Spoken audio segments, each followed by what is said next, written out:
New York, big city of dreams. New York, big city of dreams. NYC.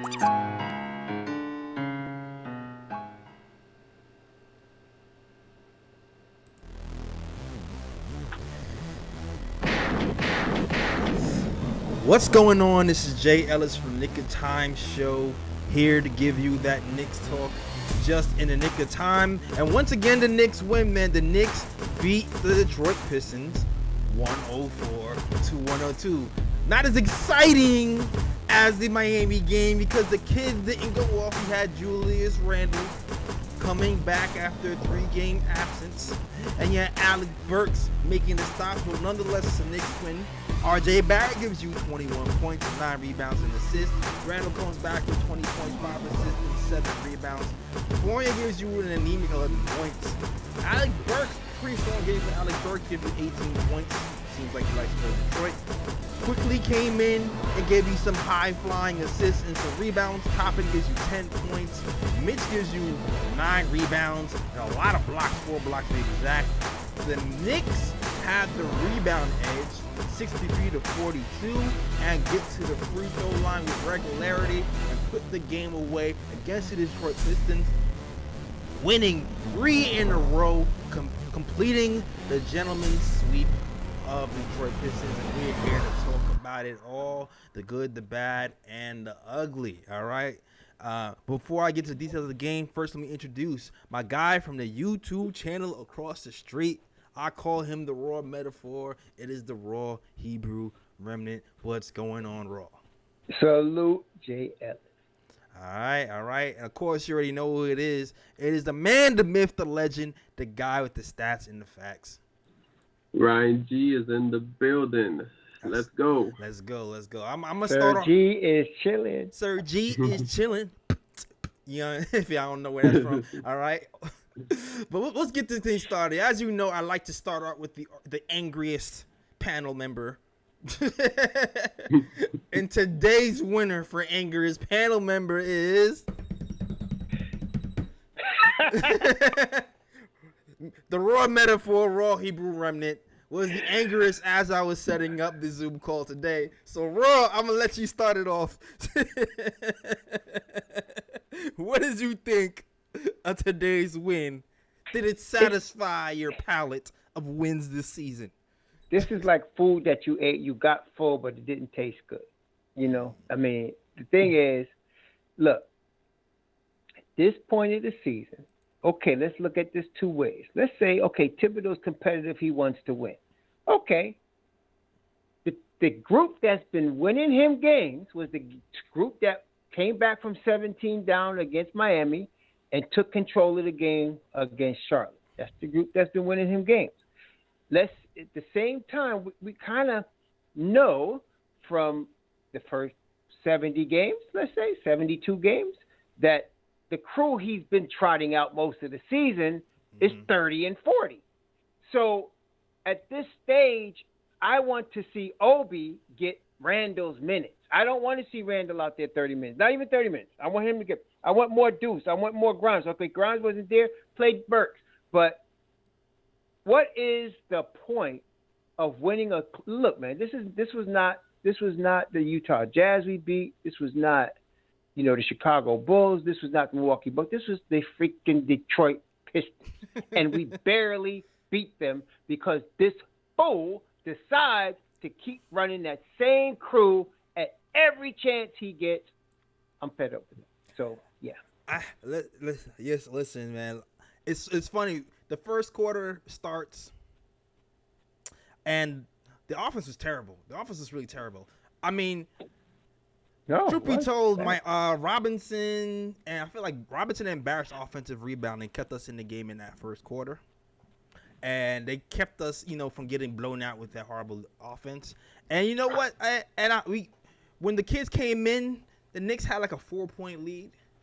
And when Emmanuel Quickley and Sims came in the game, it was like they injected like some type of turbo juice in the arm, and the Knicks all of a sudden just boom, shut out the cannon. All of a sudden they're up 12.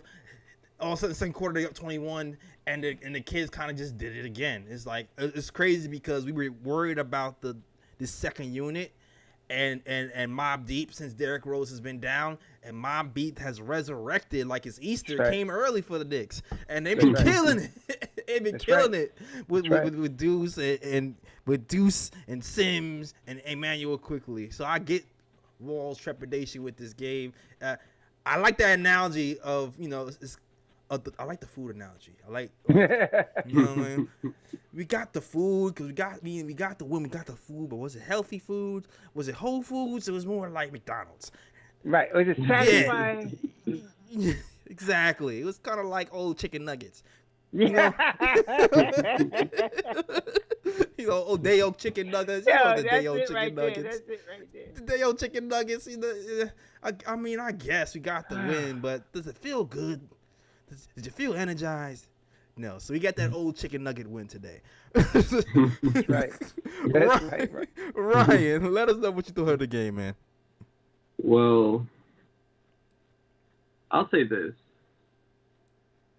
The fact that the Knicks won with Burks and Randle out there, probably the only thing was that, Fournier wasn't out there to join them in those last minutes in the fourth quarter. But, just the fact that the Knicks won with Burks and Randle out there, you're going to see more of Burks and Randle to play the rest of the season, because in Thibs' mind, it's clear that even though we look at the Knicks record and we as fans see that the Knicks are out of it, there is no mathematical equation you have to do, whatever the case may be. The Knicks really don't have a chance. So we as fans look at it and we see, okay, the Knicks are out of it. Let's play the young guys for the rest of the season.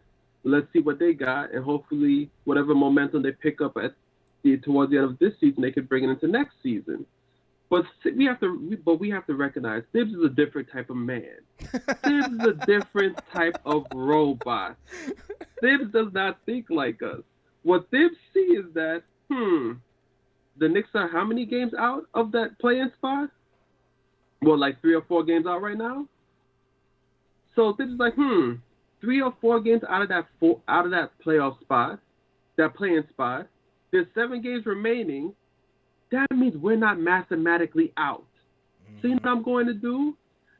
I'm not going to give the young guys all the minutes. I'm going to continue to play Randle 35 minutes a game. I'm going to continue to play Burks 35 minutes a game. And we're going to keep going the way we've been going all season until the math, and the Knicks are mathematically out of the playoffs. So we as fans have to accept, as long as Thibs is here, this is what we're going to see. So maybe the young guys will play out when it's like 2 games left in the season. The Knicks are mathematically out. Ball out the last 2 games. They get 40 minutes. Exactly. The young guys are going to ball the last couple of games of the season, because it's clear that the Thibs is not going to give the young guys the majority of the minutes as long as the Knicks are still mathematically in it. I keep hearing "We Gonna Make It" in my head from Jada Kids, but I said I played it in my head. We gonna make it. I keep hearing that playing in my head that's what Tibbs is playing every day in practice. Yep. Going over his tapes 3 or 4 or 5 times a day.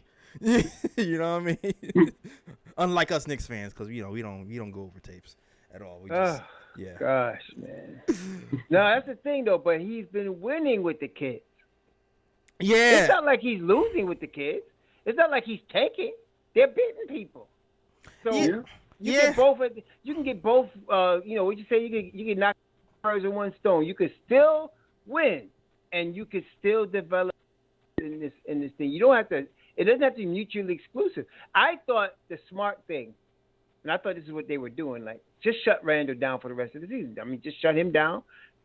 Officially shut Derrick Rose down. Just take that speculation out of here and say we're shutting down for the season. And now you're going to have Obi, because like I said, I mean, like, all right, so I don't know what's going to happen this summer. But I would think that I don't think you're going to continue to have Randle and Obi on the same team. I just don't see that happening throughout Obi's, after his rookie deal is up, which is 2 more seasons. But something's got to give. So I'm thinking, okay, if you're deciding you're going to keep Randle, Okay, you want to still play Obi because now if you're going to trade him, you're letting everybody know what he could do, right? Yeah. We're not going anywhere. But if you decide, okay, we're going to trade Randle, well, you still sit him. You don't want him to get hurt. We already know what he does too. Yeah. So, I mean, there's no rational reason to trot those guys out there. Like, there's just none. So I can kind of go with Burks only because it's he's on an expiring deal. He's going to be easy to move. Okay, That's not going to be a problem.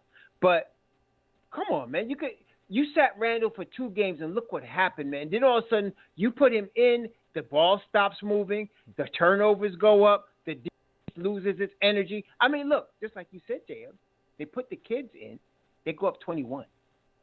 Yep. The defense was on point. Yeah. All right, the ball was moving. I mean, oh my gosh. Yeah, we were up 21 in the second quarter. The first unit comes back in. I think I feel like the second unit started to lose a little bit of steam. I think they got a little bit tired. Maybe the first unit comes back in and the ball stops, and then the defense becomes lackadaisical. These are the times when you start to miss Obi.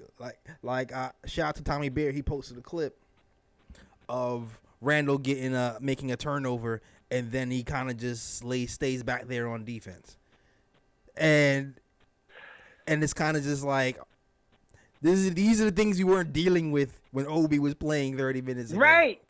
There was no hustle issues when Obi was in the game. There's no hustle issues. You're always gonna get that high energy.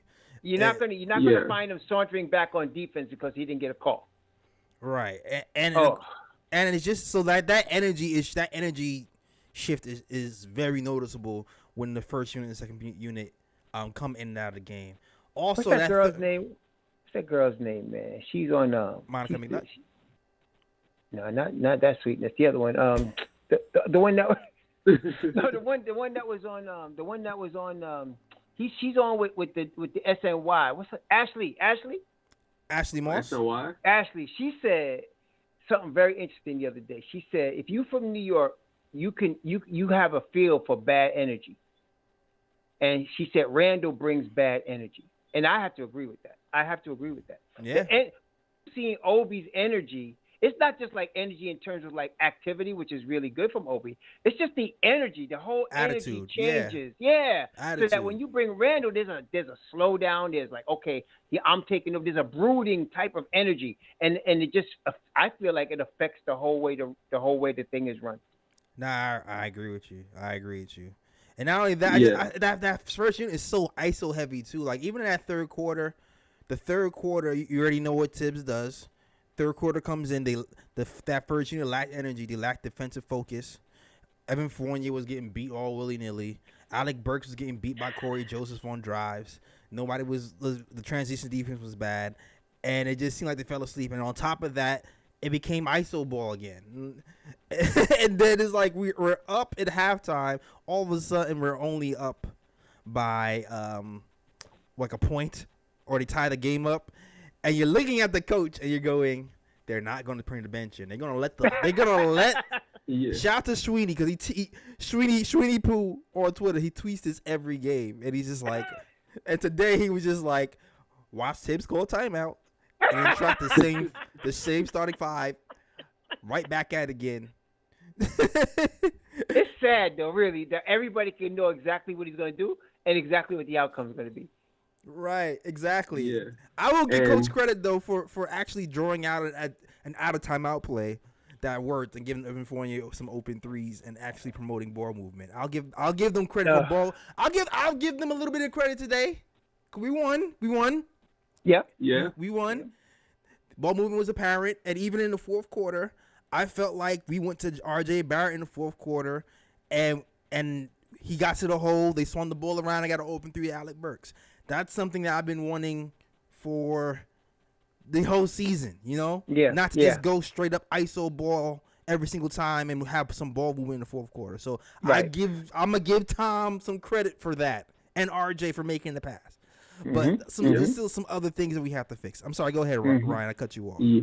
Yeah, because I've been wanting to say this for a moment now. So I'm glad I'm glad that you mentioned that clip with Randle, where Randle turned the ball over, and then like it was kind of like he was arguing with the ref, he was slow, and he was slow to come up the court. And then I think when Detroit had the fast break, I think Quickley altered. I forgot who shot on Detroit, but they missed. So Randle was already back there. So they passed the ball out to Randle, and Randle went up for the layup and he missed. Yeah. And then again he didn't get back on defense, and he just allowed Cade Cunningham to go straight to the basket, and I think Cunningham hit like a floater or something like that, and made it in. And you see, this is where I lose respect as Thibs for a coach, because if Thibs was the type of coach where he sees that and doesn't care whether Randle is the highest paid player on the team or not, if Thibs saw that and was like timeout, and then took Randle out the game for the lack of effort, that's a fact. And it put in like somebody else and made him sit on the bench, then I could respect Thibs more, because I'd be like, at least Thibs is keeping to his word, because let that be Obi. Show that same effort. Oof. Obi would have been out of the game ASAP. ASAP Rocky. But since it's Randle, he lets Randle get away with it, and I'm like, this, and it's like, this is why I feel like when Randle's on the court, that defensive effort is not there. Because, all right, like, for example, these last couple of games, right? Burks and Fournier. I've seen Burks and Fournier be in a lineup with three guys that actually play with defensive effort. I think the lineup was Sims, Obi, and IQ with these last two games, and they had Burks and Fournier as the other two guys on the court. And the defense was like night and day. Yep. Like Burks and Fournier typically not great defenders, but they looked good. But he looked good with those guys around him, because they had guys around him that actually play defense. Facts. That's the energy. But when you play them with guys like Randle that lollygags on defense and doesn't show that effort, and then on top of that you don't punish him for showing that lack of effort, how do you expect the other guys on the court to play with that high energy on defense? It's infection. That bad energy is infection, and it goes around. And I feel like that's part of the reason why R.J. Barrett today, he looks sluggish on defense. Yeah. So it's like, and R.J. Barrett is typically not a bad defender like that. So, like, I understand Thibs' whole argument, like, you need everybody on the team, but Thibs is not doing his job as a coach when it comes to calling players out when they need to be called out. I'm sorry, he just doesn't do it. That's right. Man. It's hypocrisy, man. It's hypocrisy. Yeah, bring back the Thibs that was giving it to Cat. I need that type of Thibs energy back. Bring that back. I don't know where that went. Maybe it's somewhere in Minnesota where he left it, but bring that energy back. Yeah, yo. In the summer, go out there, catch a flight, and bring that accountability energy back to the next season, because you're going to be here. That's what I need from here on out. You're right about that. I agree 100%. 100%, yeah. And salute to the channel, man. Salute to everybody who's rocking with the KOT show. If you like the show so far, please hit the like button. Please hit the subscribe button. But shout out to Rich Jim, Black Nito, Fritz, Alessandor, Rich Jim, Mike Uno, JT Reddick, T Williams, and everybody else who's rocking with the KOT show. And I'm gonna hit these super chats up. Shout out to the guys who send the super chats. Hold on, let me get to my guy BKNY first. Since the $5 super chat says, Knicks Nation, make room. I just became the newest member of the OB Hive.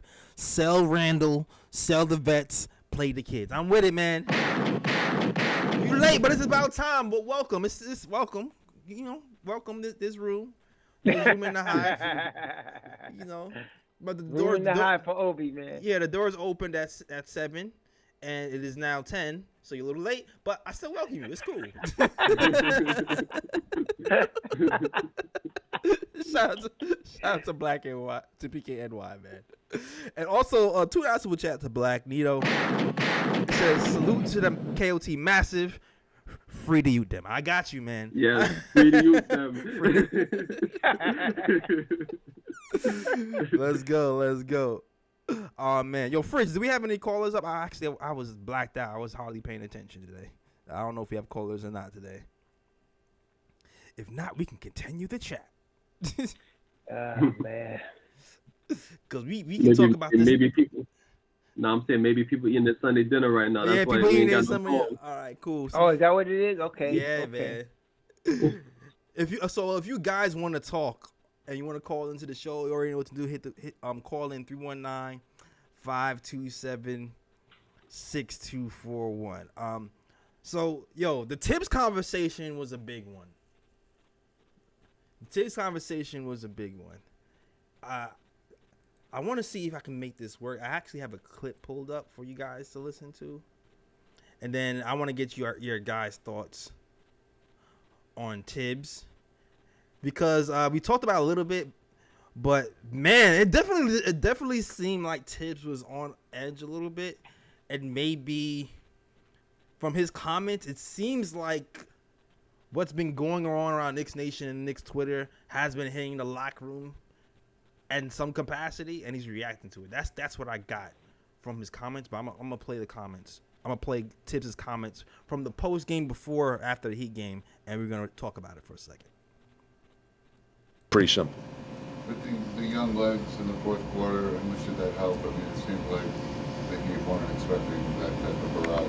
Well, they were the same young legs that we had in the first half.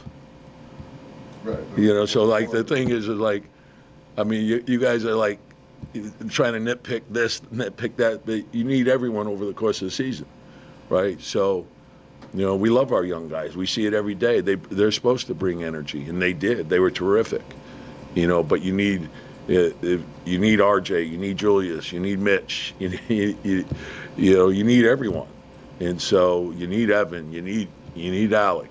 It's a team. It's not an individual thing. It's, you know, you can't just pick up a box score after and say, you know, like the thing is like, you know, how many people are watching the game after the game is played to really know exactly what happened in the game. So like I see a lot of opinions, but I don't see a lot of people doing the work to actually study it. Interesting. McBride. I'm gonna fast forward to another part that was interesting to me. Has that been, just in general, an issue this season with maybe social media, fans choosing one player to talk Well, about? it's where we are in society today. You know, with social media, it's a different animal, and look, hey, it's part of the game. We love it. It drives the game. It's as popular as it's ever been. But like, to me, I don't like anything that eats away at the fabric of the team. And so, you know, people want to take one game, whether it's a win or a loss, and they want, well, this, and this. No, it's, you know, oftentimes the things that they're saying, a guy might make one good play in the game and he has 9 bad plays. Or conversely, he makes 9 good plays and he has 1 bad play. Have you talked to the team about just trying to stay off the social media this season? No, I just talked to him about staying away from you. It has to end with a Tom jab at Mark Berman every time. But yo, it's crazy. The thing that really stood out to me was the social media part at the end. Well, one part was the divide part, because he made a comment that mentioned that he doesn't want the chatter to divide the team. So it kind of makes me think. Mm-hmm. Go ahead. I know what you want to say too. Go ahead. Yep. Like, where did that come from? So is the chatter really dividing a team? Is Twitter, is the social media really starting to divide the team? Like, because it seems like he came in with an agenda to me when I looked at the press conference. Shout out to Jason. Nah, that was almost a prepared speech, man. Exactly. Exactly. It's kind of like when a politician is running for office, and then you'll ask the politician, so what do you think about climate change? And he'll say, you know, climate change is an issue, but police brutality is really the biggest issue. And they gets in a whole 20-minute speech about police brutality. That's what I feel like Tom Thibodeau did. Like he just had the speech prepared already. Like, go ahead, Yep. bro. No, but I pointed out earlier, and I want to bring it out here. We did not hear him ever, not this time, not any time in 74 games, say, this was on me. He has never said that. He'll say, we didn't play 48 minutes. They didn't close out. We have to get better. We've heard, like I said, I've heard Julius Randle, one of the most selfish players on the team. I've heard him say, this is on me. We can go to the next one. I've heard RJ say it multiple times. I've heard Evan Fournier say, this is on me. I got to be flipped. I got to play better. I have never heard Tom Thibodeau say, you know, this loss was on me. I made some strategic errors. I could have made a better decision right here. He has never said that. So now, what does that tell you? he's not. He's always talking about accountability, and he's not taking it. Yeah. He's not taking it. Okay, so and that's why we can see the insanity of him trying rotation, losing game after game, and then not acknowledging that it's not working. So that's where he lost my respect. I was a big Thibodeau supporter, and I still am in certain situations. But his stubbornness is really costing us games.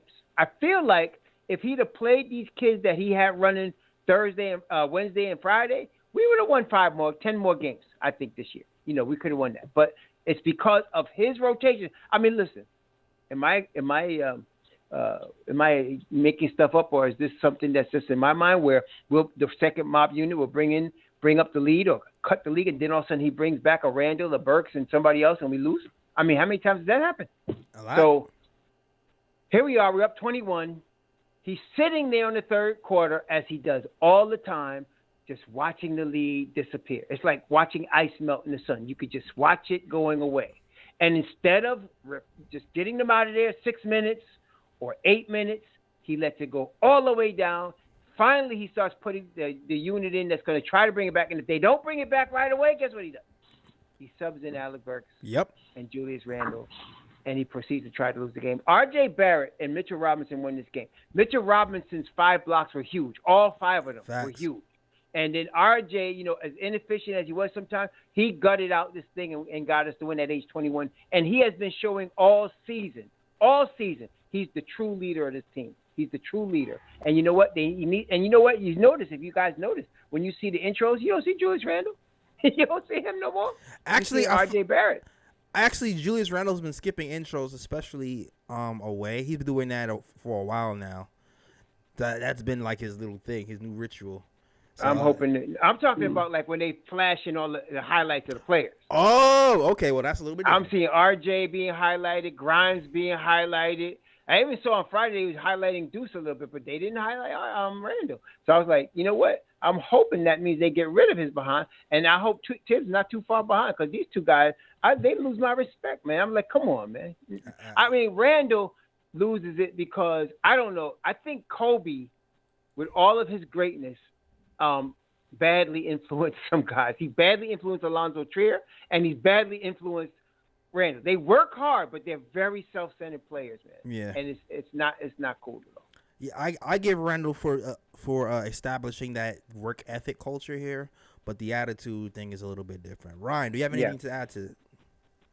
Oh, well, Thib and his comments about, social media and how, the fans, don't watch, film and, and they don't really know, what's going on the court, the way they see it, because they watch, film repeatedly over and over again. I'm just going to keep it short and simple. Like, I just think it's come to a point where social media in general, I don't see how, comments from the social media, splitting the team in any way. Because if anything, what the majority of fans are saying on social media is the fact that Thib does not count on his young players more, and he counts on the veterans too much. And I mean, yes, we know Randle's a good player, but I mean, it's clear as day. Like, you don't have to watch tape over and over again to see that Randle is not playing up to his standard, and that there's a lot of times where he's slacking on defense, and you don't hold him accountable. But yet you want to hold young players accountable when they make one mistake. I mean, what do you expect fans to think when we're watching the games and we're seeing that? Yeah. So, if you are a coach that actually stuck to your words and be like, you know what? Even though Randle's our star player, he showed a lack of effort on this play. So you know what? I'm going to punish him for that and sit him down, and then bring somebody else into the game who I know is going to bring the energy that I want out of my players, and go from there. So I thought it was an unnecessary speech. I thought it was kind of like, him trying to, take a shot at like the fans or whatever the case may be. But I think But I think Thibs kind of forgets that, this is New York City. New York City's a basketball city. A lot of us grew up playing basketball. If we didn't play for like our high school teams or college teams or whatever the case may be, we grew up playing in the parks. Something. So you saw a lot summer of us, team, something. Exactly. Summer team, something. So it's like a lot of us have basketball knowledge. Like, we don't have to watch a whole bunch of tape to know that, this is off, that is off, or whatever the case may be. You know what I'm saying? So yeah, man. Nah, I agree. Yeah, that's all I gotta say about that. Now, what kills me is the part when he was like, if a guy makes one good play and he makes 8, 7, 8, 9 bad plays, I mean, that doesn't mean I should keep him in. He should take him out. I'm just like, you don't watch Randle make 7, 8, 9 bad plays in a row and still keep him in? Like, I feel like there was a million New York fans that said the same thing as we said. Like, I was like, yo, oh my god! Like, I'm like, yo, Ryan, whose man's is this right now? Yeah. Like, when he said it, I was like, wait a minute, this sounds like Julius Randle. What are you talking about? He's Mr. One Good Play and 9 bad plays. Like, what are you talking about? Exactly. like how many times do you see Randle like turn over the ball like 2 or 3 straight possessions, and Thibs don't do anything about it? He just keeps Randle in the game. But then once like Obi does something wrong, once McBride does something wrong, once one of the young players does something wrong, quick hook. It's like, come on. Yo, here's my thing. Yo, I know what I will say though. I do feel like social media can affect players, but I don't think it's necessarily the fans' fault, because like, it's like what came first, the chicken or the egg? Right. Like, like if you're not hustling back on defense 5, 6, 7, 8 games in a row, then get mad when we say you're not hustling back on defense. Like, hustle back on defense. But here's what I think is happening. This is my theory of what I think is happening right now, and what happened with Tom. You're going to say exactly what I'm thinking. I know it. Go ahead. I think what's happened is social media has absolutely ruined Randle's mentality in his game. I think that's absolutely true. Oh, I didn't know you were going to say that. Okay. Right? I think that's absolutely true. But what I think is also happening is I think Tom feels bad for him because of it. And because he felt bad for it, and because he feels like it was getting to him, he didn't hold Randle accountable like he usually did. And he's like, it's kind of like, it's kind of like the kid who's getting bullied. Your child's getting bullied at school, so now he doesn't, now he's doing bad. He's getting all Fs. So you're like letting him slide now. And I feel like that's what's happened. I feel like Tom just let him slide because he felt bad for him, that he felt like he was getting bullied on social media. Now, look, this is what I'm thinking. I'm thinking social media is echoing what a lot of the players are thinking but not saying. And that's why Thibs brought up, I don't want it dividing us in the locker room. I think that the hypocrisy of him allowing Randle to get away with so many bad plays is rubbing some players the wrong way. And they're probably like, he's always been holding us accountable, but he doesn't hold Julius Randle accountable. He doesn't yank him. And I think that that's affecting the locker room. I think that's what it is, because you just mentioned it. How you pulling Obi? He can't even play without looking over his shoulder, except he knew Randle was going to be out and he had to play. So now, and look, people is to the point where people are like, well, he doesn't have a jump shot. Well, all he could do is dunk. And all he needed was to not be able to look over his shoulder and just play. And then all of a sudden you see the mid-range game, you see him rebounding, you see him doing everything. And so that's what I'm thinking it is. It's, so you're going to treat this dude like a prima donna, but the rest of us get in the doghouse for the same thing. Nah, that's what I'm saying. I think that social media is echoing what some of the players are saying or thinking, but not saying. I think we're both right. I think we're both right.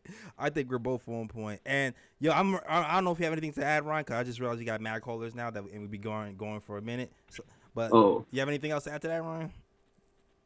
I mean, maybe I do want to address a comment in the chat, because there is a Randle supporter, it seems like, and I just want to make something clear to Joshua Rivera, like, because I get what he's trying to say. You should be hard on younger players as opposed to the veterans, but I think there comes a time where you cannot just allow a vet on your team to just show bad effort and not hold them accountable for it.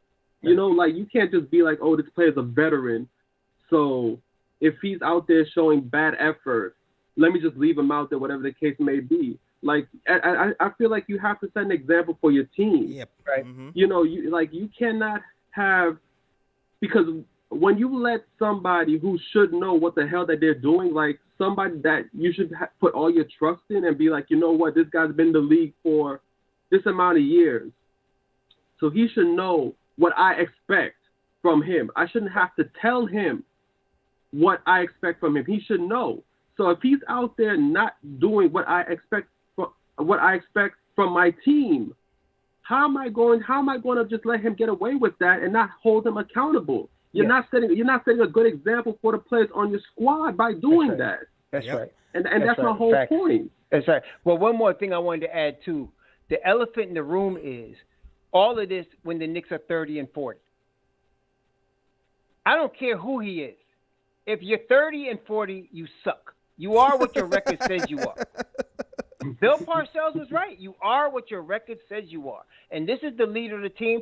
He's take responsibility for that. He should have been benched. If it was like in the past, I've seen the Knicks bench Patrick Ewing at times when they've been losing. So I don't want to hear, oh, we have to treat him because he's a vet. Get the hell out of here. You know what, man? When he's ready to play, he should play. When he's not ready to play, sit his behind down. And if he's that good, trade him and let's see him do it for somebody else.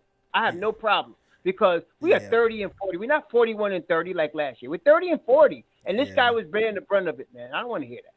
Yeah, man. Greg Popovich would beg to differ about benching vets. This is why Popovich was the bad. Like, the vets will come out in the third quarter and suck, and he would sub out the whole starting five to bring in the bench. That's why Popovich is the GOAT for real, yo. He held anybody. I remember watching the game with the Spurs, and literally the game started 12-minute mark. He didn't like the effort from his full starting lineup. I think after like the 10:30 mark, he took out the whole. I've seen him do it. Facts. Tim Duncan and all. Yep. Tim Duncan and all. I don't want to hear this about him being a vet and getting harder on the kids. This is some bull crap, man. Please, we 30 and 40, man. Stop it. We done gave up so many 20-point leads. Come on. And they're going. Evan Fournier is getting used like a $5 girl, man. Come on, stop. I mean, come on with that, man. Bruh. I mean, come on. And this dude, they're going. Kate Cunningham picked his pocket like he was a thief in Times Square, and nobody looked the other way at all. Stop it. Come on, man. Be real. Shoot. I mean, here, Kate Cunningham, a rookie, picked his pocket clean. Dang. I mean, come on, man. Shoot. I don't hear nothing about Randle. Except when you get traded. All right. On that note, let's go to the calls. Randle. Man. Oh, shoot. The only winning team he's ever been on was last year. That's it. And there was no fans in the building. Every year he's going to every team. They're always losing. Oh, Come man. on. We won today, guys. We won. Good shit.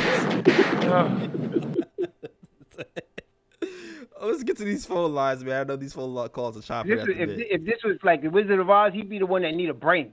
Shoot. Oh, my God. Raw is pissed. God. Come on. Oh, man. I don't hear nothing about Randle. Oh, my gosh.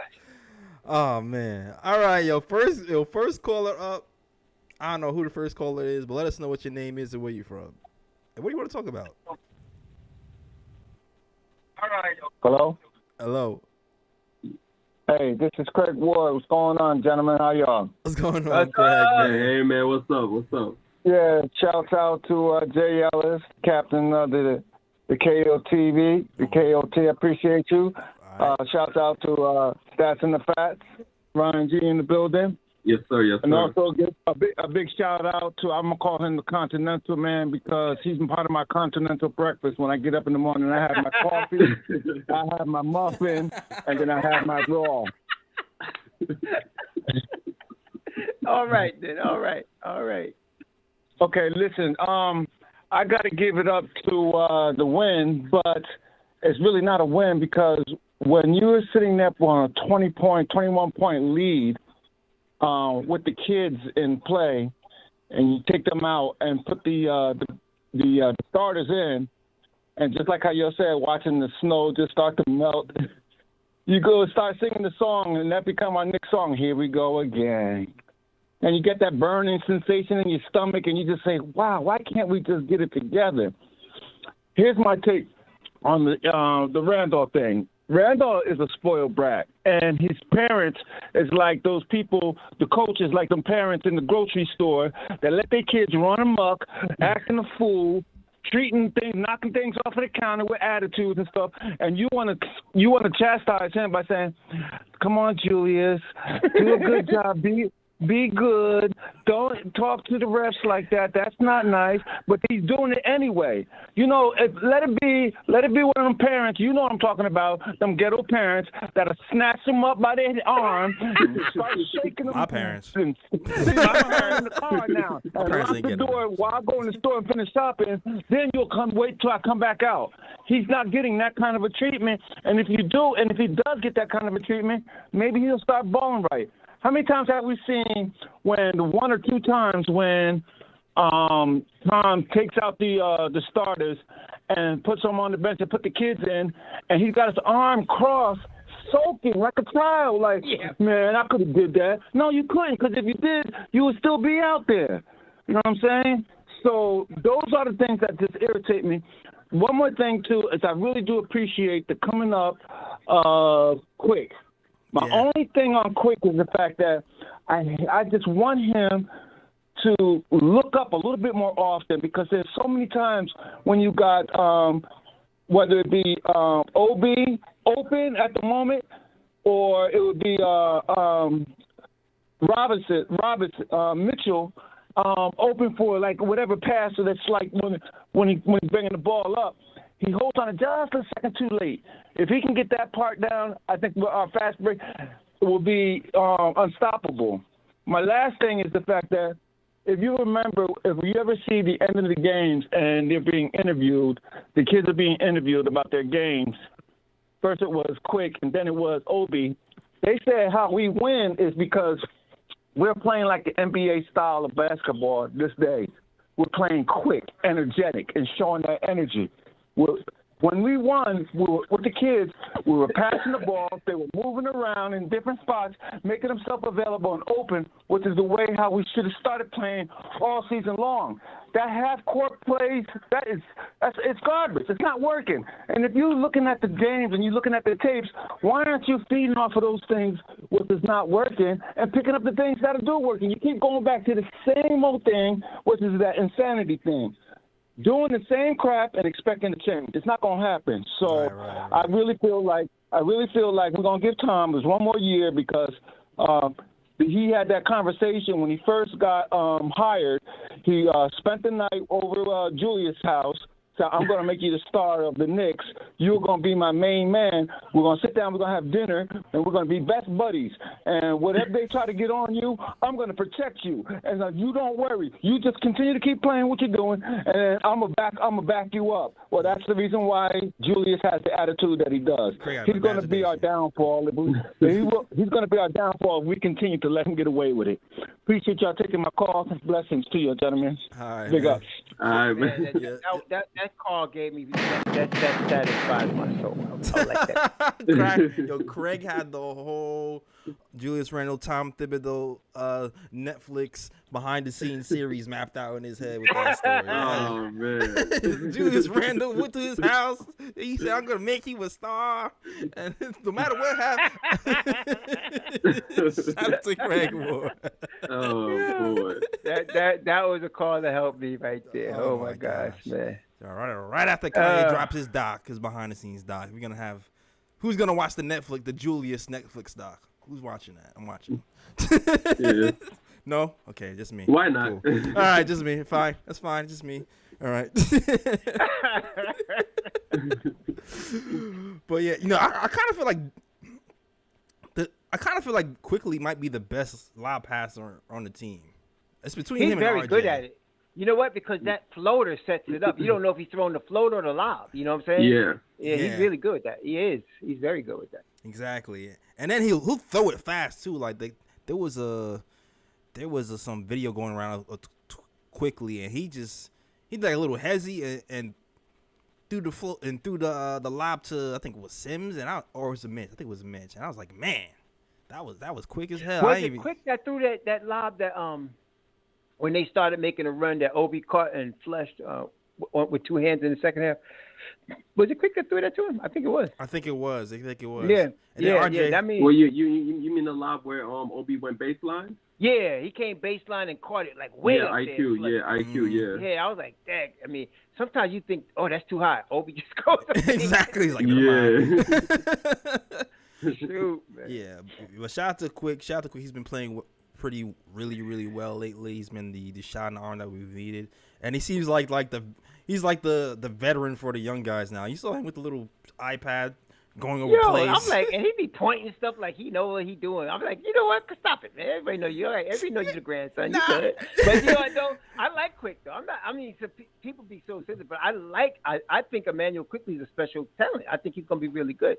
I just think he works better with Deuce. Him and Deuce should be together, man. Yeah, I agree with that too. But I also feel like his playmaking is getting better. Like even today, there was a portion where, like, he's directing traffic. He calls out a certain person to pick so he can like cause a mismatch, and then he passes it to an open guy in the quarter once they blitz him. Like he's starting to see the defenses a lot quicker over the last two games. This dude, he does sports vibes.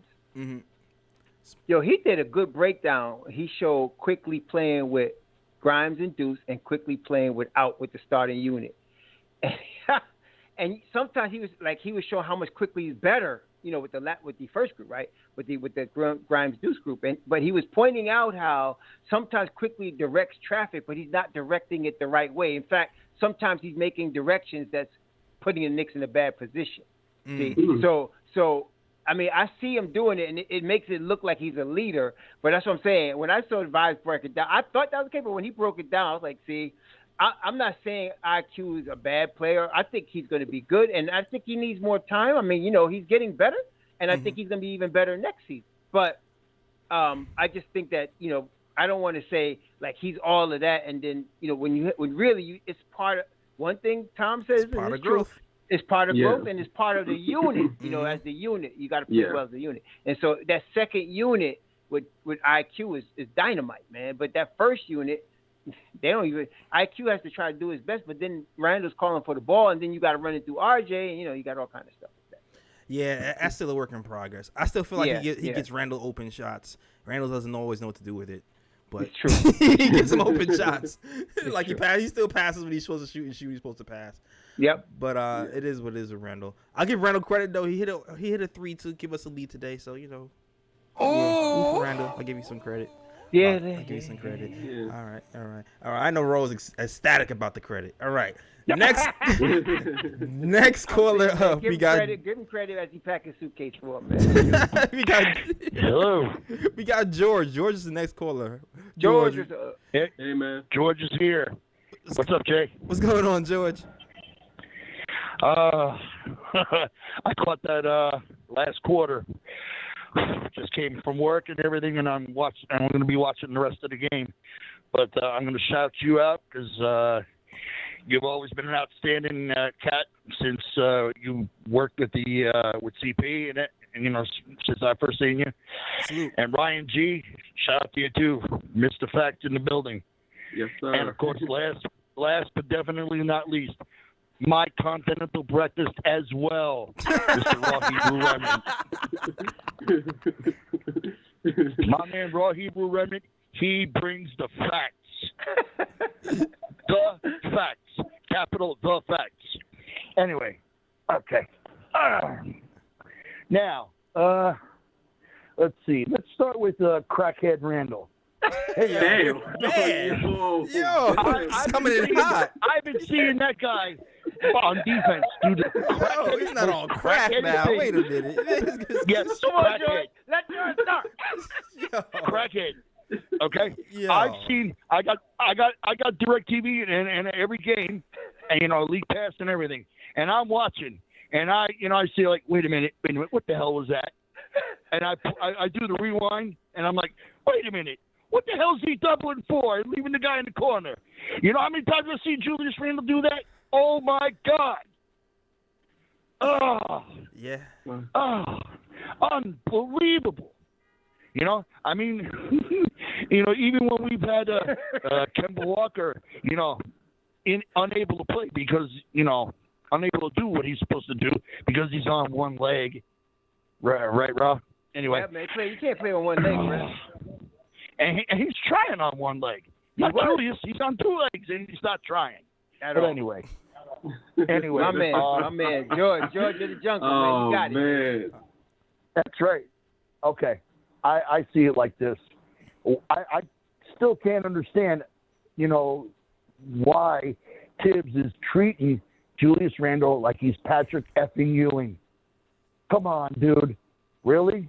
I know he's one of the best players on the team. I get when he tries. But to let him slack off like this is ridiculous.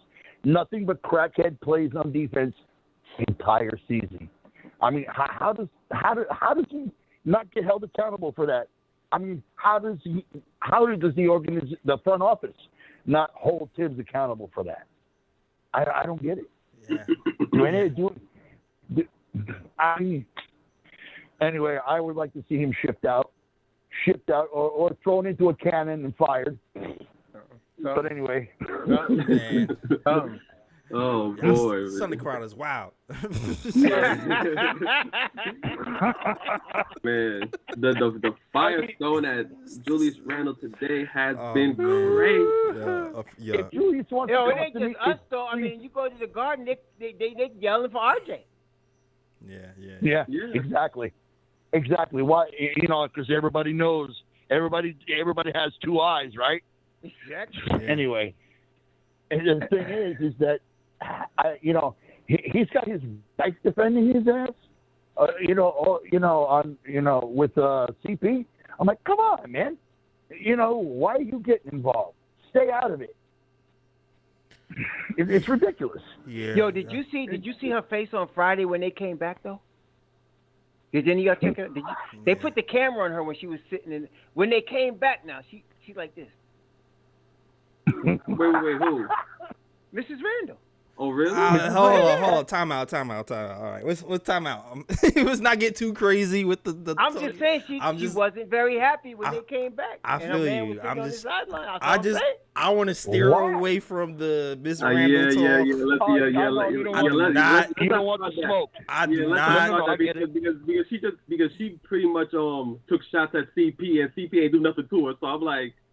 Nah, I'm not want to talk about nobody's family because I'll let you know. No, I'm not saying that. I'm not saying in terms of the family. I'm saying her attitude was she wasn't excited because her man wasn't involved with that win.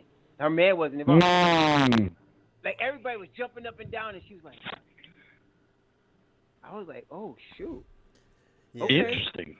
James, you better watch out. She might come after you after this episode, yo. Thanks for calling in, George. Thanks for calling in, I don't want no problem with Mrs. Randle. Have Julius knocking on my door at 6'9", 270 pounds. No. Word. Yeah. I don't want no problem with Mrs. Randle. Yeah, I'm staying clear of Ms. Randle topic altogether. I'm staying clear of that. You see, I called her Mrs. Randle. I mean, I'm staying clear of that. I'm staying clear of any. Listen, man, we're gonna keep it basketball. The crackheads and yeah. Just keep it basketball. None of the crazy name calling. I hear you, but George came DMX for us today. Let's keep it basketball, man. This is a lot.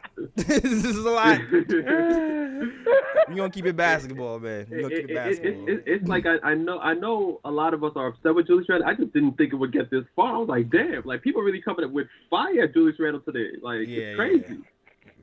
We're gonna turn the knob down. We're gonna turn the knob down on the disrespect. We gonna calm down the fire. Calm it down. Yeah, calm Throw it down. some water on it. Calm it down. All right. Next caller up, we got Epson from Long Island. What's going on, Epson? First time call. We got a couple of first timers today. Nice. Yeah, I've been wanting to call you guys for a long while, but I just get caught up, and sometimes you move on because you don't want to see the same reruns over and over again. You know? I understand exactly what you mean. But this is not a rerun for me, you know, especially like late in the season because we all see something that we want to see. And that's why youth development, we want to see more RJ, we want to see more of the kids, not so much of, you know, what we got with the veterans. And lo and behold. And that got people stupid, you know? Especially with, like, you know, a fan base that's just like habitually saying, all right, we're going to tank. So let's put the kids in and they'll lose. They're not losing. Right. I find that's a great thing because why? We see what we're getting right now. Now, not next season, not the following season, right now. Yep. And the funny old thing about these, you know, the tank tactics is like, if you want to lose games, you know, don't go do Tips way. No, we don't want to see more of the vets. Then what? What's the deal? Yeah. Nah, I agree plus, with you. We're actually doing the vets a service by kicking them back less because everyone was going crazy. And it was going to make it difficult for the front office to, you know, keep their value. If anything, we would be giving up too much away just to dump them. Yeah, I agree. I mean, listen, if anything, I mean, Randle at the end of the day is still giving you 20 and 10. So I feel like we still might get something for him if we decide to move him. And hopefully we go that route. And even as bad as he played this year, I think his value is higher than it was before we got Obi here. So if you look at it that way, we still, you know, it still might not be that bad. He's still make young. something out of this. He's 27. He's 27. So now's a good time to move him if you're going to do it. I think so. Yeah. Yeah. I mean, it's no offense to anyone, and strictly basketball. Apparently, that is still people get offended by just talking basketball. Want to make it more than that, but whatever. That's all on my deaf ears.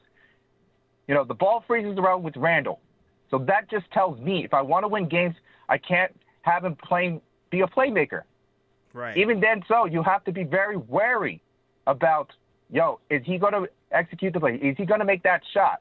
You want to put him in the best position as possible. But oftentimes, because it's getting to that, he has to overachieve. And that's making you less of a 2 option now to a 3 option. Mm-hmm. Because you're trying to do way too much. Agreed. Like, come on. Agreed. I agree. You know? Definitely agree, man. Definitely agree. Yeah. Is that all? Anything else to add? And the last comment about Tibbs, dude. You get one more season with him. I don't mind that, but you really have to consider. I mean, this is what people are now saying. It's like if you keep around Julius, you know, you really have to rein in Tibbs. You know. Yeah. It's really difficult because you're keeping both, and it actually comes down to this. You keep Tibbs, got to move Randle. Especially you're looking for a movie space for more younger players forward. You know, that's the agenda right there. With Tibbs, you got to play with the youth. We're moving that clear direction, and we're going to have to trade away some of your vets. You know, all right. Of course, he's going to react like saying, "Oh, we're selling the cow for magic beans." No, it ain't going to be like that. But if Tibbs gone by then, and we're stuck with Randle, then the new coach has to be like saying, "Hey, it's got a clean slate." But careful with that kid right over there. Careful with that cat, all right? Right. You know? Try to work with that, you know, and he will be willing to do so. But Randle, you know, already habituated that it comes to in his head that, no, I'm the dude. Or the second option, he's still trying to insert himself in, which is not going to be the case. It's like, you know, I'd rather deal with Tibbs because I know what we're going to do and what we can't do. You know, what he does, what we can't do, is we could work a way around that. But with Randle, that's going to be a dicey situation. Got you. Understood, man. Solid points. Thank you, gentlemen. Points. Thank you, Espen. Thank you for calling. Yeah, thank you. Yeah, he says he'd rather just deal with Tibbs and get rid of Randle. And I kind of given that argument before, where it's like, all right, if we're going to keep Tibbs, we kind of got to take away his crutches and Alec Burks and Julius Randle, and that way you justify. You know Cam is going to get minutes. You know Deuce and Deuce is getting minutes. You know, like the Yeah, guys because who they need minutes. become his Yeah. guys at that point. They become his guys, right? So Exactly. you get rid of Yeah. you know his vets, and now the guys that he's been with, the guys that he trusts all the time. So now you got the young kids become his guys. God forbid we should get another rookie, he would never play. You know, if you go get Jaden Ivey to get Exactly. him, he's going to be the G League. You know, but yeah. Exactly. Yeah, because I just want to throw this in right quick because as much criticism as we give Thibs, we do have to give Thibs credit for this because when the young guys are in the game, I think the young guys play the way Thibs would love the Knicks to play, and you know, from like his vision standpoint, you know, flying around on defense, moving the ball around on offense, you know, hitting the guy with the open shot, and things of that nature. So I think in Thibs' mind, he loves the way the young guys play. Like that's the type of basketball he wants his team to play. So, like you said, if I have to choose between keeping Julius Randle here or keeping Thibs here, I would rather keep Thibs here because at least Thibs has shown me that if he has the young guys at his disposal and he plays them, they at least play a brand of basketball that I would like to see, or what I think is a winning style of basketball, as opposed to, you know, Thibs, you know, being fighting and Julius Randle still here. Then you don't know what the next coach is going to do with Julius Randle still here. Right. Yeah, Right. I mean, the thing about Thibs is, man, he's not really that imaginative of offense, and you know he works hard. The thing you know about Thibs is he's going to work hard, and he's a guy who's meticulous. So you know that the foundation of any young guy is going to be solid. Like they're going to set screens the right way. They're going to have that drilled into them. They're going to have defensive rotations drilled into them. So you know, as far as a teacher, at least in that first stage of learning, especially for young guys in the NBA, he's going to do well with young guys. He just has to play the guys. Right. You know what I'm saying? I mean, not only that, Leon and them has got to be real and straight with him. Like, we're going to go in another direction. We're going to focus on RJ as a franchise, and we're going to focus on Obi, you know, at the 4, and we'll go from there. And that's how you got to approach it. We want to focus on certain players. You know, we drafted them. We want to move these guys forward, and it's time to move out some of these vets, and let's move forward with that. I think if they're straight with him, I think if Leon and them come, you know, and don't play with him and say, well, we're going to work with you. No, this is what we're doing.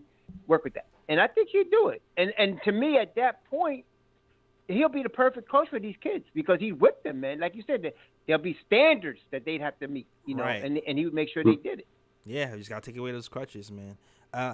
Salute to you. Thanks for calling in and for all the first-time callers. If this is your first time watching this show, please hit the like button. Please hit the subscribe button. We're here after every game. And so definitely check us out. There's only a few games left, but rock with us, rock out with us for the next few games, man. And call in. Don't be afraid to call in. We're gonna shout you out and you know, big you up as well. All right. Next caller up, we got my man Mike from Michigan. Shout out to my guy Mike. Gentlemen, salute. Can you hear me? Yeah, Yes, man. sir. Yes, sir. Okay, yeah, it's good to be on with the full cast today. Salute, gentlemen. Salute Yeah, once man. again. I love when we all Stay on. out This late. different energy when we all on. Ryan G. Uncle Raw, finally caught Hey. you on again, Uncle Raw. Always appreciate you, man. It's a blessing to be a Appreciate Knicks that, fan. Thanks to you, man. Oh, man. In more ways than one. Okay. So, All right. Yeah. So to touch on what the previous caller was saying, man, I enjoyed his call, man. We're gonna stay away from the free base and all of that, like you said. You know, I'm not gonna piggyback on that, but you know, I had a couple of punchlines I could have inserted, but you know. Thank you. And, yeah, no problem. I don't want you to have no Twitter beef either, man. I heard about what was going on with my guy, CP. So yeah. I didn't get to see the game today. I had to follow the box score. You know what I'm saying? And I was following the box score and whatnot. And again, I'm at this point of the season where I think we talked about this before. Pistons was coming on lately. Yeah. So if they would have lost to the Pistons, I would have been surprised. And again, as long as our young guys would have got a chance to play, I wouldn't have really been that mad. But I'm looking at the box score now, and I say we back up to the status quo where my man Randle got his 30-plus minutes. He can't go below 30 minutes. No, I can't. He can't. That's Tibbs not happening. cannot play him below 30 minutes, man. I don't know. I think Tibbs might fall out or something if he ever played Randle and looked down and saw he had less than 30 minutes, man. But he had 32 minutes.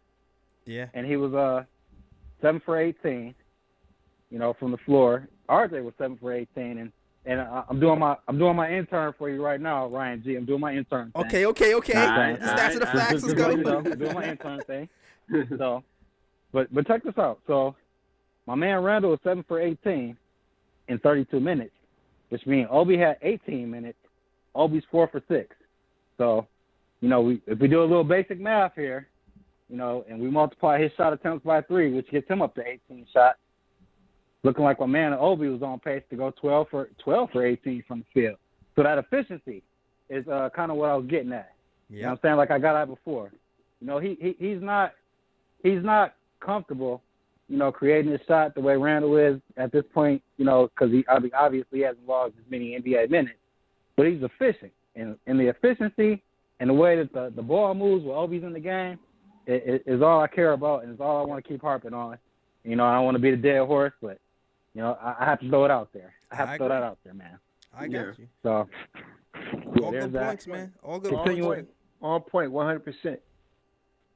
Appreciate it. All right, so run off a couple more, and then I'm going to hit my punchline and go. So, Sims, 2 points, 8 rebounds in 18 minutes. And Mitch is my guy. Money Mitch is my guy. I want Mitch to get paid, but, I'm not going to be heartbroken if we lose Mitch. As long as we got Sims in the wings getting his minutes the way he has been lately. Because Mitch was had 4 points and 9 rebounds in 29 minutes. So you missed one stat, though, bro. You missed one stat. You missed one important stat. Yep, I already know what he's going to say. Hit me. Yeah. One important one. That was big time if you saw the game. Big time. I already know what he's going to say, bro. I'm okay. let you say it. I didn't say it, Uncle Raw. Hit me. 5 blocks. Oh! Mitch had 5, and they was big-time blocks in the fourth quarter. I think he had 4 especially in the fourth quarter. Big-time blocks. That's the big stat right there. Yeah. As I was saying, I want Mitch to get his money. Mitch definitely deserves his bag.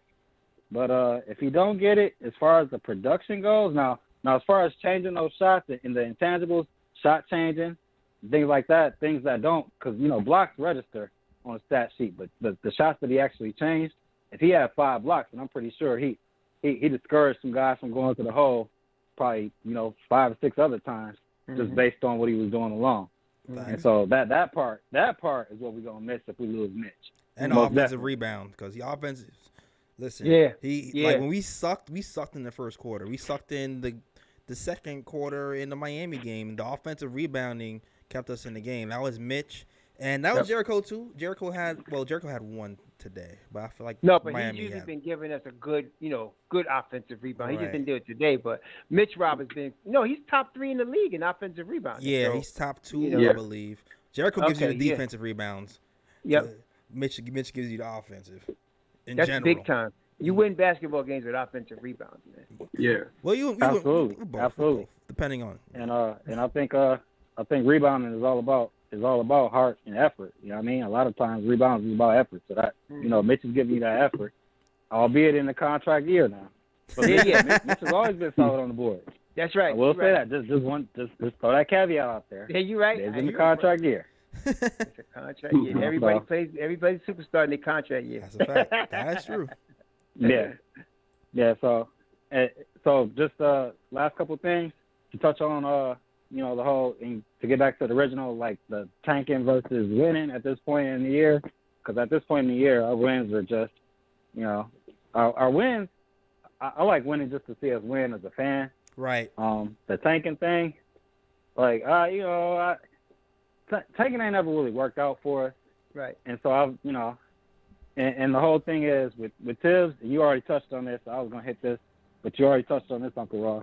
It don't even matter. Even if we got the number 1 pick, I don't know how much he would play under Tibbs. You know what I'm saying? That's a fact. It don't even matter. Like, it wouldn't even matter. And so at that point, we'd have another season where we'd be frustrated with a guy that had potential, that, was behind a veteran that wasn't no part of the team's long-term future that's going to log 30-plus minutes. That's right. You know what I'm saying? So, unfortunately, that's just the way Tibbs is. And to hit on what you were saying, not Ryan G, to hit on what you were saying, JLS, as far as like taking the crutches from Tibbs, we're going to have to get rid of some of those veterans and take 25 or take 75 cents on the dollar as the front office just to free up playing time. I think that's what we're gonna have to do. Hold on. Stay with me. Okay. Stay with me. We can't get I wouldn't, because it benefits us to. Would you agree with me if I say we get rid of Randle and we get rid of Burks? Burks. I keep Fournier. And bring him off the bench, and we take 75 cents on the dollar, as opposed to trying to get maximum value and saying, okay, since we couldn't get maximum value, we had to keep them, especially Randle. Let me set Burks aside. Let's just say Randle. Let's say going into next season, the dollars got to match. So you got to get the dollars to match. You can't take a discount on the trade. So you got to get the dollars. To match. Right. Can I get 99 cents? Can I get 95 cents? Can I get 95 cents? Right. What I'm saying, 75 cents on the dollar. I know what you mean. I don't mean as far as the contract. I know what you mean. You talking about talent. I mean, I know what you mean. Right. I send them away for expiring. Give me expiring contracts. I'll send them for that. Give me 15 expiring contracts. I know. Some New York heads. Exactly. They want to get rid of him for a quarter water, but. I get rid of him for New York Knicks, man. Shoot. But I want to get something back. I want to get some draft compensation that we can package later for something. I want to do something. But I understand what you're saying. Give me expiring deals and draft compensation. You can have it. That's what I'm saying. I'll do that. Yeah. Right. So here's the thing. I don't think that we're going to get very good draft compensation back for him. The expiring contract plus reasonable draft compensation is good for me. And the reason why I say that is because whatever team we get rid of Randle to, they know that they're doing us a favor by freeing up. You know what I'm saying? They're freeing up a spot. They're freeing up playing time. They're freeing up our rotation as far as getting Obi more minutes, and then they're helping us kind of transition to get those younger guys on the floor more minutes. It depends on the team. And that's why I'd rather get rid of Randle. I feel like it depends on the team too. You know what I'm saying? Like I don't think it necessarily. I feel like if a team is trading for Randle and that contract, I don't think they're doing it to get for as a favor. Like I feel like they're doing it because they might be doing it because they're like a smaller market team who might not really attract guys like that, and they might try to bet on the fact that Randle is in a big market, and that's why he's imploding, and he might do better in a smaller market. So I don't think they'll look at it per se like New York fans look at it because we despise him. They might look at it as a guy who's still on a down year, scoring 20, 10, and 5, and he can do something as a foundation piece if he's away from the big market and all the distractions. Like that's how I feel it, especially considering the years he has left on his contract. Like unless it's an expiring contract, then they'd be like, "Oh, we're doing you a favor" type of situation. But if someone's trading for him in this summer, I think it's because they want to take a chance on him because they feel like there's something to still be there. I agree with that. Yeah. No doubt. I can see that. Yeah. Okay, so which brings me perfectly, segue perfectly to my trade proposal. Let's get Randle on the San Antonio Spurs. They do not have a power forward. I was looking at their salaries. They don't. Right? They don't. Last night. What's they the do guy not have a viable power forward. What's that guy that's their power forward? He's the guy from he's from Kentucky. Keldon Johnson. That's their power forward, right? I already know what you're gonna say, and I doubt they do that. But I already know what you're gonna say, sir. But we'll see. Right. Okay. So I'm looking at my guy. At point. I already knew. Like, okay. I already knew he was going. Salaries. They're not gonna get DeJounte Murray for him. Okay. Stay with me. Hold on. Stay with me, Uncle Raw. So his salary is 15. I think Randle is at like 29, if I'm not mistaken, or 24. Yes, 24. We take on that point. We get the point guard. Obviously, we need the point guard. We throw in some draft compensation. You know what I'm saying? We can give him our first round pick, and we can give him Dallas first round pick because we're not going to use our first round picks anyway. As far as impact, our first round picks are not going to make an impact on this team with Tibbs as coach. You know what I'm saying? For pretty much the entire time he's coach. So you got 2 first round picks that you could sell, your owner to or your fan base to. Hey, I got Randle, I got 2 first round picks, and here's the part where y'all might depart from me on. And we got IQ.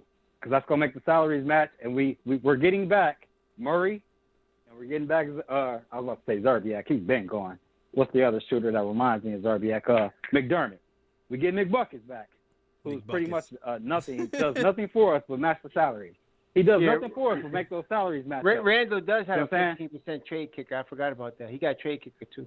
Oh yeah, he does have a trade. Okay, so we might not even. All right. So you're talking about $30 million. You're talking about $30 million with him. You're talking about $30 million. I mean, how much money is McDermott making? McDermott was making like 14. And Murray was making. DeJounte Murray was making. Say again? You said 15 for Murray. Yeah, he's making 15. Yeah, so that's 29. 14. Yeah, that threw us up to 29. Okay, so that matches Randall. Oh man, I'll throw in. I'll try to give him Burks expiring contract, buddy. Oh yeah, but we need more money. But I'm saying, I don't think if I'm San Antonio now, seriously, I wouldn't do that. If I was San Antonio, you can't give me Julius Randle for DeJounte Murray. I'm not. I think for the Spurs to even consider it, the first round picks, it got to be at least 4 to 5 first round picks for them to even consider. And I'm talking about unprotected picks. Like you give me your Dallas, you give me your this year's pick, wherever it is, and something else, and then you give me Randall, and you give me I need a lot for DeJounte Murray. I'm not giving him up for just Randall and some picks. I don't know. I would see. I try to think of it. If I'm San Antonio's GM, why would I do that? Why would I do that? Yeah. I wouldn't do that. You do it because of this. You're getting back a viable scorer at power forward, so you're getting production at the power forward spot. You're losing production at the point guard spot, but you're getting potential in IQ as a combo guard that's proven that can go off for 20 points in a quarter, as we just seen versus Miami. So you're getting that back, and you're getting, in my proposal, you're only getting 2 first-round picks, but you say it'd probably take 4 to get you in, get you in and out the door. I'm thinking 2 is reasonable, man. Yeah, I don't know if it takes 4, but at least 3. I would say 3. Okay, 3 sounds good. Yeah, 3 sounds like we. They traded Anthony Davis we both for get 3. what we want. Yeah, Anthony Davis went for 3, I think. So I mean, I can see it, but I'm just wondering. Okay, it's like saying this: would you trade a star defensive tackle for a star quarterback? Yeah, like that quarterback.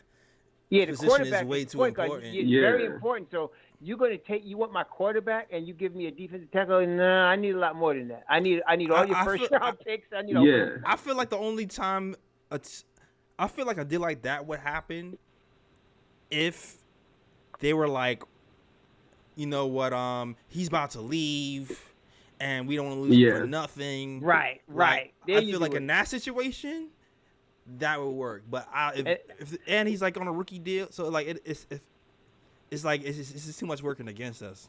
Yeah, I don't think that gets done. That's why a lot of people want DeJounte Murray, but I can't see it getting done realistically. Unless, like you said, Murray decides I don't want to be in San Antonio no more.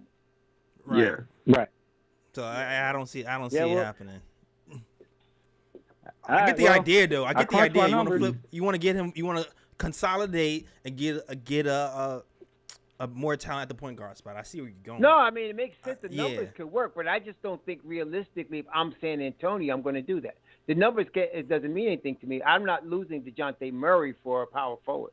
Yeah, unless I had they got that kid from Alabama, Primo, that they're grooming, but he's still a few years away, and IQ is not enough for me to give up DeJounte Murray. Yeah. So exactly. Murray's Murray's double triple threat every night. IQ. He's the guy you build a franchise around. Yeah. Exactly. IQ will give you like 20 points like every other game, but IQ's not no triple double threat. Every and game, I don't think Pop is going to give him the rope his grandfather gave. You know what I'm saying? So. Pop throw up a couple of air balls. His behind be sitting next to Pop. Facts. That's a fact. Yeah. No question. Yeah. But I like the idea though. I like the way you're thinking though. Yeah, no doubt. From a mental headspace, I'm gonna let you guys keep it moving. I'm just gonna come back with this. From a mental headspace standpoint, as far as the player that you're getting with Randall, if I'm not mistaken, he is from Texas, and he is he will be playing for Pop, so he'd already come in with the mindset that, okay, he's not under the bright lights of New York anymore. He's got that support of being back at home, if I'm not mistaken, him being from that area. You know what I mean? He's in the Spurs organization, which means he's going to temper his attitude and his on-court demeanor anyway. Now, as far as the production standpoint, so just what you were saying, Uncle Raw, like, yeah, you are losing production at that point guard spot. You losing, a point guard that you could potentially build around as, like you said, a triple-double threat. But when my man is right, when your man Jew is right, in the right headspace, I would argue that he's a triple-double threat from the 4th spot anyway. And then, again, you're getting that guard on that rookie contract and IQ to replace the guard that you're sending out on the rookie contract. No, DeJounte Murray's not a rookie deal. He's not a rookie deal. He's not a rookie deal. DeJounte Murray's not a rookie deal. Okay. That was my fault. All right, my fault. I figured he went on a rookie contract, but, somebody said rookie that contract, was my fault. so I was just, that was my fault. reiterating. No, It's all DeJounte good, Murray, because he's... You know what? I think this may have worked if this was last season. Maybe last season when Julius Randle was an all-star and he made the All-NBA team. I think that could have worked maybe last season, but this season I don't think it would work. Yeah, agreed. That would have worked last year. But now, DeJounte Murray's 25. I'm not giving him up. No. Yeah. But thanks for calling in, though. I appreciate the call. Any ideas? Yeah. All right. Salute. It's funny. The tanking conversation is a funny one too, because I know they was talking about. Remember in December, people will talk about, let's tank. December. You remember guys who's having this conversation about even if we put Grimes and McBride in sometime in the starting lineup or Quickley or whatever, that we felt like it wasn't even going to be a tank because the defense was going to be a lot better.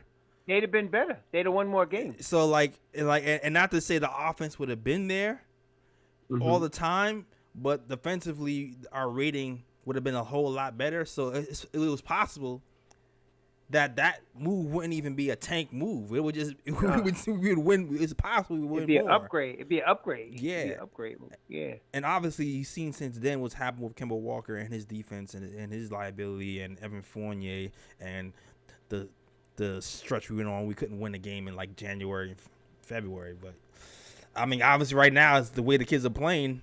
That theory seems like it could have possibly been true back in December. So. Yeah. Plus, I think if there's another one now.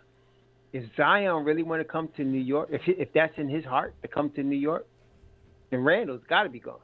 That's got to be. Yeah.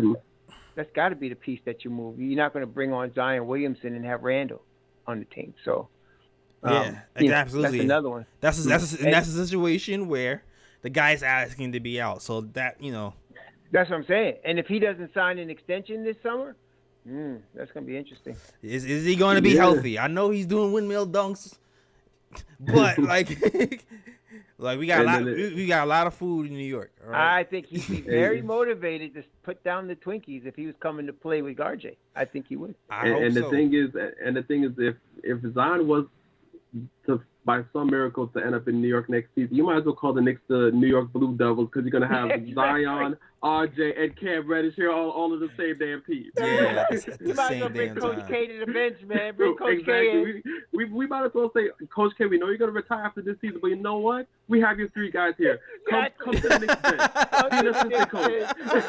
You got your Blue Devils. That's a fact. Instant promotion right there. And don't let him draft Paulo. Oh my God. Oh man. Yep. Oh my God. Look at that. Yeah, you're right about that. That storyline is gonna be interesting to follow over the summer. Man. All right. I think Fritz said you want to close it out, Fritz. Yeah, that's a good way to do it. Ooh, what's up, guys? What's going on, Fritz? My man, Fritz, behind the glass doing work. Mm-hmm. Yes, sir. Yeah. For that last caller.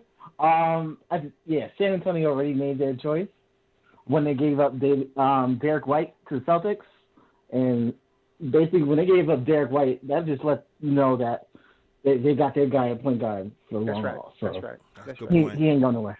That's a good point. That's exactly right. So I don't know. Basically, on our conversation about Julius Randle, I'm not sure why they haven't had that long talk with him. I'm not sure why Tibbs is scared of him. Tibbs is intimidated. Julius Randle has had some tough coaches.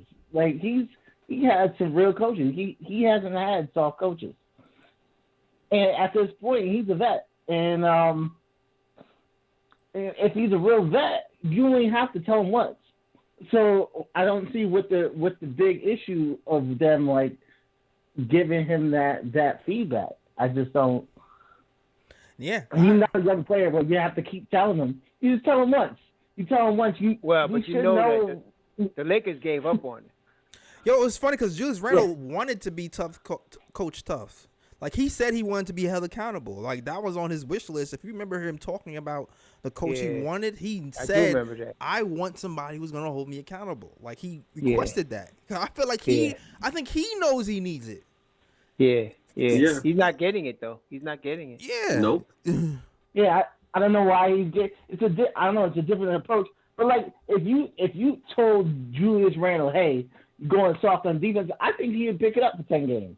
You might have to remind him in 10 games, but like he's shown when someone really gets to him, you get a reaction. So what are you saying? You saying, for instance, that like Tibbs too tight on his nutsack to really help him out and give him? Yeah. I don't know why. Tibbs may have his reasons, but like Tibbs ain't helping him. Yeah. You feel like you feel like another coach would be better? I think Tibbs is gone. Like I said last time, I think he's gone. I think once you have coach to coach, he shouldn't be there anymore. You might be right. Like once you have to manipulate him, once you have to force him to do things, he's not the guy. He's not the guy. He's not on the same page. Yeah, that's the thing. I already told you. I don't think he's gone. I don't think he's gone at all. They're boys, and like I said before too, like the team is still fighting. Like, we're on a winning streak now.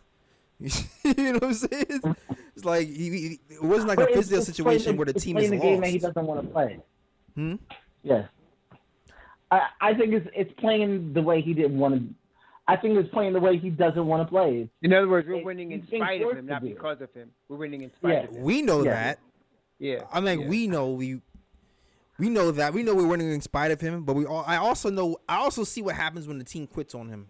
Like, I've seen like Fizdale just happened. It happened in Chicago. Oh yeah, we quit. They quit on Fizdale. Yeah, so it's like, as much as we pissed at him, the team has not quit on. Yeah, they haven't. No, they haven't. Which is why I feel like I don't know if it's a foregone conclusion that he's going to be gone, because the team hasn't quit. Yeah, you're right. They haven't. They haven't quit on him. Yeah. Yeah, and also with Randle, I see, and like I say, he still wants to be that number one guy. He still wants to be maybe him and RJ be, 1A, 1B. But he has a real problem being part of the group. Like, when other players are doing well, I don't see him pull back. Let me just help. Let me just be part of the group. That's true. Like, once somebody else does well, he was like, I gotta get scoring. I gotta get into it. Like, if RJ has 20 in the first half, 25 in the first half, first thing in the third quarter, what do you see? Him out the gate. I want to score. Mm-hmm. Yeah, this is. So kind of, I mean, I think this is kind of why I like the. This is kind of why I'm giving Tibbs a little bit of credit today. The last play of the game when RJ drove to the basket, and then they swung the ball around to Alec Burks for a corner three. I feel like that's something I don't think we would have seen all season. Like, I haven't seen like a play where RJ is going through the hole, there's ball movement, and Randle's giving up the ball to Alec Burks for the corner. Like, that doesn't happen. So I don't know if that's a culture change or a realization. Yeah, but game 75, right? I mean, yeah, exactly. He's like, oh, game 75. I get it now. Ball movement.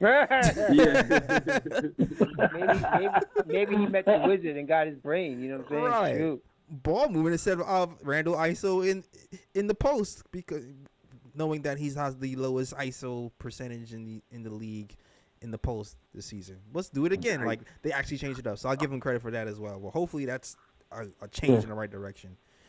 And doesn't mean I'm happy with Tibbs. I just pointed something out today, because you got to be real careful with these. You're writing Tibbs. Like, no, I just acknowledge that he did something good, and this other stuff he did bad as well. All right. Go ahead, Yes. Fritz. Yeah. Yeah, so I just have one prediction for next year. I think it's going to be even clearer that RJ is our number one player. He is not 1A and Julius is 1B. I think this summer you're going to see RJ new contract, and then this summer RJ Barrett will be rocking a captain stripe this summer. And I think it's going to be very clear. That'd be nice. Man, I think RJ Barrett be shocked. will be a captain. I would be good if he. I think that's the right move too. I think they should do that. They should do that. I'm not saying it's not the right move. Yeah. I'm just saying, man, y'all got. I just feel I like don't see that RJ's a happening. natural leader, man. He's a natural leader, and that would be an upgrade by itself.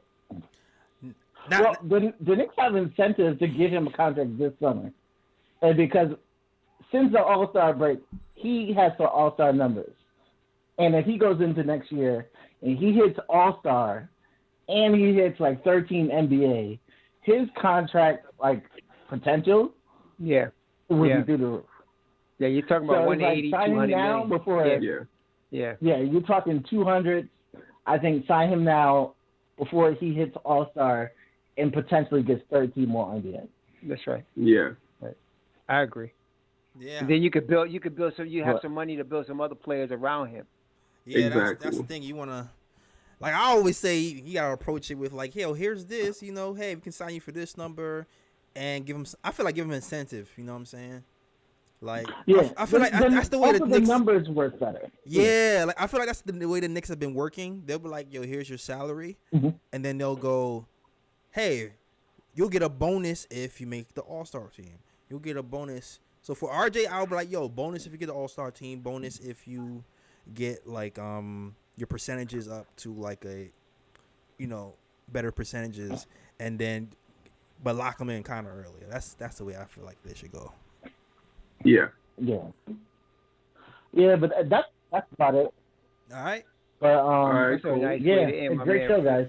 Hey, great And job. we're almost All at right, like man. 100 likes, so everybody hit that like button. Absolutely, great, man. Yes, Right. you heard the man. Hit that like button. Follow Fritz's advice. You heard the man. We almost had 100 likes. Let's get to 100 Yeah, we got likes. 5 more likes. There we go. Let's get it. Man. Good show today, fellas. It was exciting. Yeah. It most definitely was. A lot of jokes. A lot of jokes, a lot of callers, a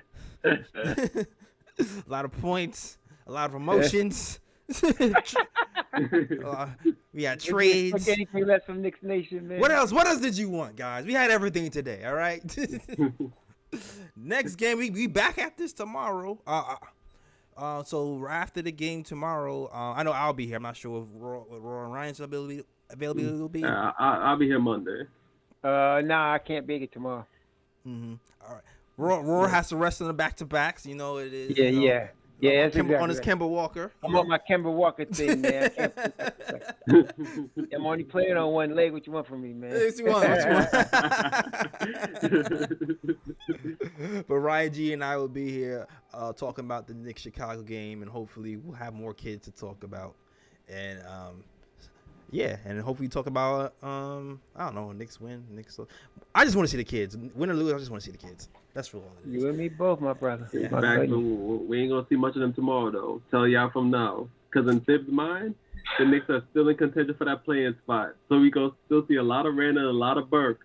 Yeah, you might It's be not right. just that though. We'll see a lot of them, but then the kids will bring us back, and he'll sub them out for these same fools that'll lose the game for it. Absolutely. Yeah. You already know. You already know the movie. But salute to you guys. And shout out to y'all guys. We hit 100 likes. So shout out to you guys, man. 100 likes. We got some super chats. Thank you guys for the support, man. For real. Good job. All right. Let's get it. Let's go. All right. Raw. Let them know where they can find you, sir. Raw Hebrew Remnant on YouTube. Raw Hebrew Remnant on Twitter. And that's it. That is it. Get that Patreon. The money goes to a good cause. All right. Oh, I'm sorry. I do. Yeah, I put the Patreon in there too. Raw Hebrew Remnant on Patreon. Yeah, that money goes to the Philippines. Yeah. Right. I got you, Raw. I'm looking out for you, son. I appreciate that. The creator artist called CP. Called JL. I said CP. Oh damn. Freudian slip. Ryan G, let her know where they can find you, sir. You can find me on Instagram at Sir G is chilling. Sir G is chilling. Sir G is chilling. Yes, got the echo. It's SIRG is CHILLIN. You can also find me at Sir G's Corner, where I post videos on the Knicks and sports. It's on a hiatus right now because I got a busy life going on right now, but that'll be back up and running soon enough. You can also find me on Twitter at RyanGKOT. All right. Okay, you already know, man. You can find us. Get your KOT merch, blue and white, black and white. Snapbacks at nicktimeshow.com. Follow us on all social media at the KOT Show on Twitter, the Nick Time Show on Instagram, and Nick Time Show on Facebook. Also, listen to us on SoundCloud, iTunes, Google Play, Spotify, Stitcher. Anywhere you can listen to podcasts, you can listen to us. So definitely do that. I already know my man Fritz is putting the links in the chat. The links are also in the description as well. All right. That is our show. Great job, guys. I love having all y'all together. It's always fun. It's always fun. The energy is always different. You know what I'm saying? And as always, shout out the Worldwide West. Everywhere we go, we leave a worldwide mess. It's a mess out here on these YouTube Knick streets, all right? That is our show. We out of here. Peace. Peace.